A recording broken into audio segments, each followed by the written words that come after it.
Hey guys, lesson 27 is going to be about two types of pronouns, relative pronouns and interrogative pronouns. So when we look at pronouns such as who, whom, whose, which, and that, these are the pronouns that we're talking about today, but they can be used in multiple different ways. When they are used to introduce an adjective clause, like we studied in the last gum unit, that's when these pronouns are called relative pronouns. You'll know that you have a relative pronoun because it always follows the noun the adjective clause is describing.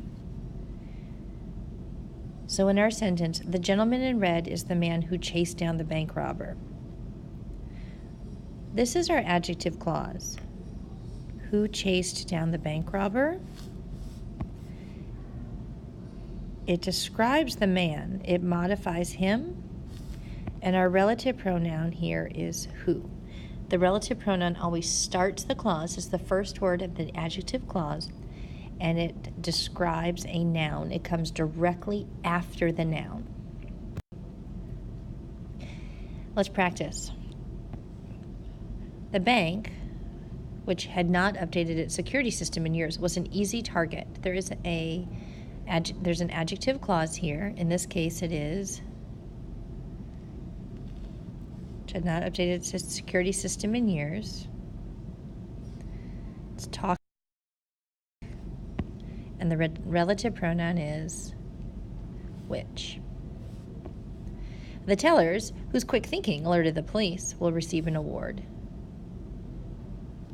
Our adjective clause is whose quick thinking alerted the police, comes after the noun tellers, and the relative pronoun is whose. Now, when you see these pronouns at the beginning of a question, they're not relative pronouns anymore. So when the pronouns, same pronouns, who, whom, whose, which, and this should be that, are used to begin a question, I don't know where that came from, sorry. They are called interrogative pronouns. Who left the door to the safe wide open? Okay. Here is an interrogative pronoun. It's not used at the beginning of an adjective clause, so it's not a relative pronoun. It's called an interrogative pronoun. What was the bank robber thinking? Interrogative pronoun. Interrogative questions. Who is Stephen Hawking? He's a brilliant physicist who has developed new theories about black holes. I see the word who and who right here. One of these is used as a relative pronoun, and one is used as an interrogative pronoun.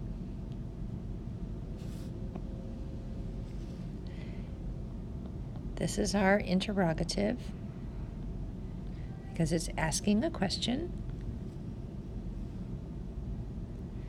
This is our relative pronoun because it begins the adjective clause that describes the noun physicist.